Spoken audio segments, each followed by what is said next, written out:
Hello, I'm Cliff Smith, and I'm here with my songwriting pupil Henry Gatta, who has gone from never writing a song to writing, recording, and releasing his first album, Kestrel Road, in the space of just 8 months.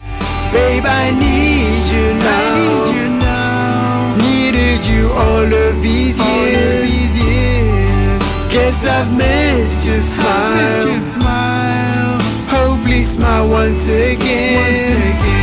Hello, Henry. First of all, well done on recording the album. That's a great achievement. Thank you very much. Yeah, I'm very happy with it. How much experience as a musician did you have before you started writing this album? About 10 years experience of playing guitar and just a little bit of experience on piano. I had tried singing lessons in the past, but they never went very far. What made you decide to try songwriting? That's always been something I've wanted to do, but I never really had the confidence to do it. It's only when I saw your video last year. My surprise Christmas song. So I surprised myself with that one. I wasn't expecting to write a Christmas song that year. How did you feel once you'd written your first song? So the very first song, I don't know if you remember that you asked me to write a song by the time we had our next lesson. So I wrote it the next day. I was sort of happy with it, but I was hoping to improve it over time. And after a while, I abandoned it and started writing other stuff. How did you record the album? Did you go to a recording studio? No, it was all recorded at home. And how about the mixing the songs and mastering the album? How did that come about? So that was done by my vocal coach. So I have a vocal coach I started with last year. What's your vocal coach's name? His name is Frank, and his YouTube channel is The Vocal Lexicon. Yes, a big shout out to Frank. I heard the songs when they were first recorded, and I heard them after he'd mixed them, and I think he did an amazing job. Yes, indeed. He did do an amazing job. I'm very happy to have worked with him. How did it feel when the album was completed? Now that it's done, I'm very happy with it. It's something I never thought I would have been able to do. It's something I've always wanted to do.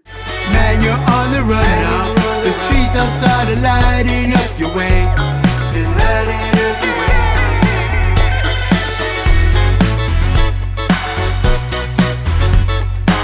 You hired me to play the funk rhythm guitar on Man on the Run. Are there any other guest musicians on the album? No, there were no other guest musicians on the album, except for the bits that Frank added in. With that song, that needed funk guitar. I tried so hard to do it myself. What you did fits very well with the track. It gives you that funk feel. Thank you. I do love funk, and it was a joy to come up with that part. So as well as being a musician and a songwriter, you also have a full-time job outside of music. How did you find the time to write and record this album? Mainly evenings and weekends. It was not really work to do the record. It was fun. It was difficult, but joyous at the same time. Do you have a favorite song from the album, or is there one that you're the most proud of? If I was forced to pick one out, I think the one I like the most is one called Blood, Sweat and Soul. Because I like the chorus and I like the beat of the song. And another one I like is the last one, Sort Me Out with a Couple of Quid. Won't you sort me out with a couple of quid?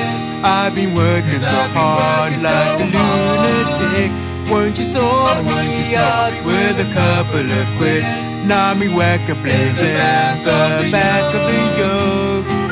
Sort Me Out with a Couple of Quid. It was a nice surprise. I hadn't heard that song before I listened to the album. So where did it come from? A very long time ago, I used to work for Travelers, Irish Travelers, and most of the lyrics referred to things they used to say at the time, like "Sort me out with a couple of quid." It was more like asking to be paid at the end of your work. There are a lot of vocal harmonies on your recording. So is that something that you had experience of before? At first, I didn't understand what harmonies were. You know, when you're really singing the same notes, I think you've alerted me to the fact that you actually need to record different notes, like harmony notes. And then when I started doing that, I actually really liked the result of that. And that's why there are quite a few of them on the record. Yeah, so it's nice to see you develop from sort of never doing them before to almost every song has probably got vocal harmonies now, isn't it? Yes, I think most of them do. And you included 2 cover versions on the album. So what made you choose those 2 particular songs? So the first one is Something. The first band I got into, and the band that probably got me into music, was the Beatles. But within the Beatles, you obviously had George Harrison, who at the beginning wasn't a songwriter at the same level as Lennon or McCartney. And if you listen to just his compositions, you can see a certain development of his songwriting over time. And I've always found that inspiring, that by the end of the Beatles, he could write a song like Something. The other one, a sad song. It's an Oasis song. Obviously, I didn't